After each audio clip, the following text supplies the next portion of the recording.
আসসালামু আলাইকুম ফ্রেন্ডস, কেমন আছেন সবাই? আশা করি সকলে খুব ভালো আছেন। আমি শাবনামস কিচেন ফর ইউতে আপনাদের সকলকে স্বাগত জানাই। কিছু বন্ধু অনেকদিন ধরে রিকোয়েস্ট করছিলেন যে ফ্রায়েড রাইসটি বানিয়ে দেখানোর জন্যে, তাই আজ আমি তাদের রিকোয়েস্ট রাখতে আমি আজ বানিয়ে দেখাবো আপনাদের চিকেন ফ্রায়েড রাইস, একদম রেস্টুরেন্ট এবং হোটেল স্টাইলে। এটি খেতে হয় দারুণ টেস্টি আর বানানো কিন্তু ততটা ইজি। চলুন দেখে নিই আজ আমি এটি কীভাবে বানাবো। সর্বপ্রথম এখানে আমি চিকেন নিয়েছি 250 গ্রাম, বোনলেস চিকেন নিয়েছি, ছোট ছোট টুকরো করে নিয়েছি। এটাকে ভালো করে ওয়াশ করে নিয়ে এখানে 1 চামচ লবণ আর 1 চামচ গোলমরিচ গুঁড়ো অ্যাড করে নিয়েছি। আর এখানে 1 টেবিল চামচ লেবুর রস অ্যাড করে দিচ্ছি এখানে হাফ চামচ আদা রসুন বাটা, আর দিয়ে দেবো এখানে 1 চামচ সয়া সস, দিচ্ছি এখানে half teaspoon Kashmiri red chilli powder, দিচ্ছি এখানে 1 চামচ ম্যাগি মশলা। এতে করে কিন্তু চিকেনে একটি দুর্দান্ত ফ্লেভার আসবে। আর 1 চামচ রেড চিলি সস দিয়েছি। এইগুলোকে ভালো করে একটু হাতে করে মিশিয়ে নেব। এইভাবে মাখিয়ে আমি এটা আধ ঘন্টা থেকে 1 ঘন্টা রেখে দেবো। আপনাদের হাতে সময় থাকলে 2 ঘন্টাও রেখে দিলে আরও ভালো হবে। এদিকে আমি 4টে ডিম নিয়েছি, তার মধ্যে লবণ দিচ্ছি আর দিয়ে দিচ্ছি এখানে হাফ টিস্পুন গোলমরিচ গুঁড়ো, আর আবারও এখানে দিয়ে দেবো 1 টেবিল স্পুন ম্যাগি মশলা।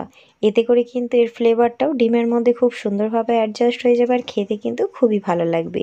এগুলোকে খুব ভালো করে আমি ফাটিয়ে নেব। এই চিকেন ফ্রাইড রাইসের মধ্যে এই ডিমটা অবশ্যই দেবেন, এতে করে কিন্তু খেতে আরও ভালো লাগবে। এটা আমি ভালো করে ফেটে নিয়েছি। এবারে এটাকে একটু সাইডে রেখে দেবো কিছুক্ষণের জন্যে। এদিকে কড়ার মধ্যে তেল নিয়ে নিয়েছি। ম্যারিনেট করা চিকেনগুলো 1 ঘন্টা হয়ে গেছে। এগুলোকে দিয়ে তেলের মধ্যে খুব ভালো করে কিন্তু একটু ফ্রাই করে নেব। এটা দেখবেন খুব তাড়াতাড়ি সিদ্ধ হয়ে যাবে, বেশি সময় লাগবে না। যেহেতু এটা 1 ঘন্টা ম্যারিনেট করা ছিল, খেতেও কিন্তু খুবই ভালো লাগবে। চিকেনের মধ্যে মশলাগুলো খুব ভালোভাবে অ্যাডজাস্ট হয়ে গেছে। তো এটা কিছুক্ষণ এইভাবে ফ্রাই করে আপনারা এটাকে চাপা দিয়েও কুক করতে পারেন, অথবা এইভাবে রেখে কিছুক্ষণের মধ্যেই দেখবেন একটা সুন্দর কালার এসে যাবে। এটা কিন্তু খুব ভালোভাবে সিদ্ধও হয়ে গেছে। তো এখানে চিকেনগুলো ভাজা হয়ে গেছে। এই পর্যায়ে এগুলো আমি তুলে নেব।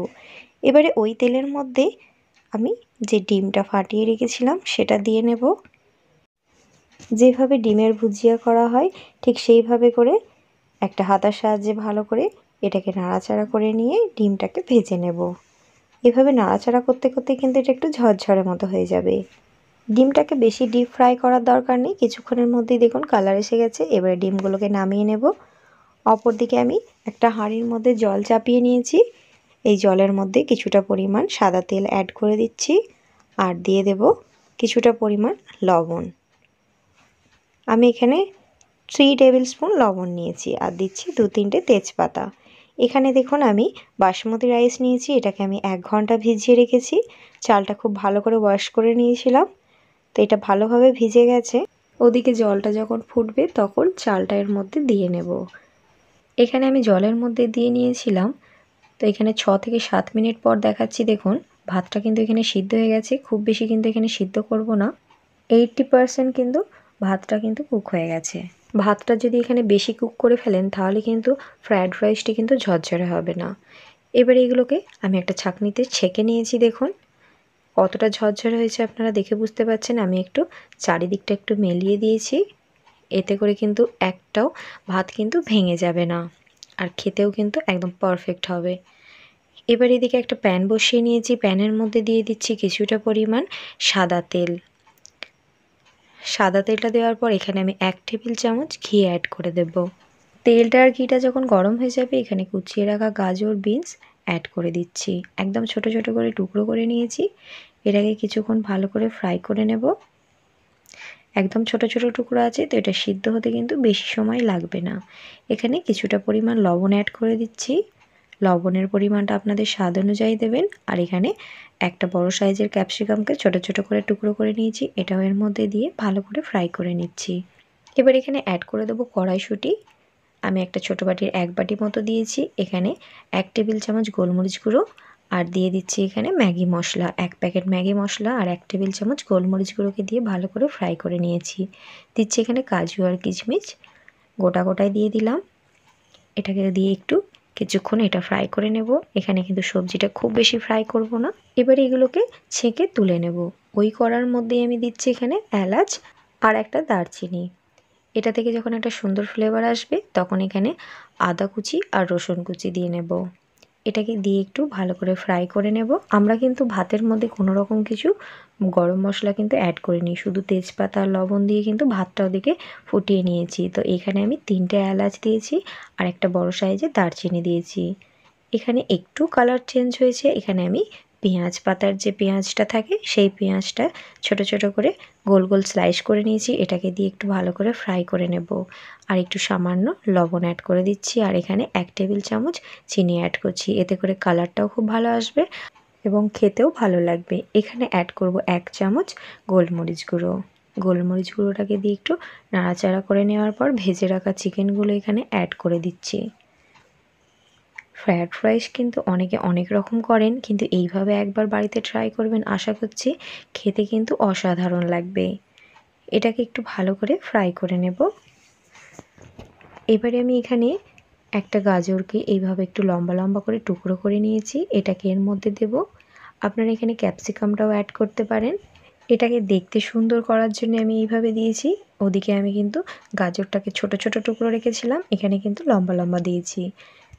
এবারে আমি সবজিগুলো এখানে অ্যাড করে দিয়েছি যেটা আমি ভেজে রেখেছিলাম।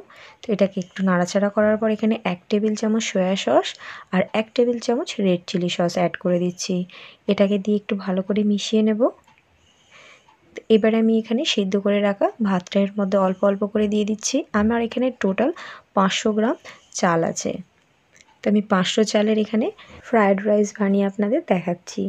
তো এইভাবে অল্প অল্প দিয়ে আমি ভালো করে মিশিয়ে নেব। একটু ভালো করে মিশিয়ে নেওয়া হয়ে গেছে। এবারে আমি এখানে যে ডিমটা ভেজে রেখেছিলাম সেটা অল্প অল্প করে দেব।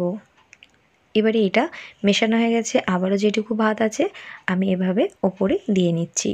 এবারে এর মধ্যে 1 টেবিল চামচ ভিনিগার অ্যাড করে দিচ্ছি আর যেটুকু ডিমের ফ্রাইটা রয়েছে সেটাও এর মধ্যে দিয়ে নিচ্ছি।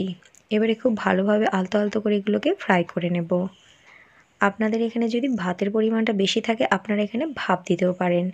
এখানে আমি দিয়ে দিচ্ছি স্প্রিং অনিয়ন, একদম ছোট ছোট করে টুকরো করে নিয়েছি। এবারে ফ্রায়েড রাইসের স্বাদটি বাড়ানোর জন্য এখানে আমি 3 টেবিল স্পুন চিনি অ্যাড করে দিচ্ছি। এটিকে একটু ভালোভাবে মিশিয়ে নেব। চিনিটা এখানে অবশ্যই দেবেন, তবেই কিন্তু এর স্বাদটি আরও ভালো লাগবে। এখানে 1 টেবিল স্পুন ঘি অ্যাড করে দিচ্ছি, একদম শেষে অ্যাড করছি এটা। এতে করে কিন্তু এর একটা সুন্দর ফ্লেভারের মধ্যে থাকবে। আর এখানে যদি আপনাদের চালের পরিমাণটা বেশি হয় আপনারা এটাকে একটু ভাপেও দিয়ে রাখতে পারেন। এখানে আমি একদম শেষে কিছুটা পরিমাণ ধনেপাতা কুচি অ্যাড করে দিচ্ছি, এতে করে কিন্তু খেতে খুবই ভালো লাগবে। রেডি আমাদের ফ্রায়েড রাইস, আমি আপনাদের সার্ভ করে দেখাচ্ছি। দেখলেন তো বন্ধুরা কত ইজি এটি বানানো। এইভাবে করে যদি আপনারা বাড়িতে ফ্রায়েড রাইস বানান, আশা করছি এর সাথে আর কিছুই লাগবে না, এমনি আঙুল চেটে খেতে হবে। এখানে কিন্তু দেখুন প্রত্যেকটা ভাত একটা একটা আছে, একটাও কিন্তু ভেঙে যায়নি বা একে অপরের সাথে জড়িয়ে নেই। একদম কিন্তু পারফেক্ট ঝরঝরে হয়েছে, দেখুন আপনাদের দেখায়। আশা করছি আপনারা দেখে বুঝতে পারছেন এটা কতটা ঝরঝরে হয়েছে।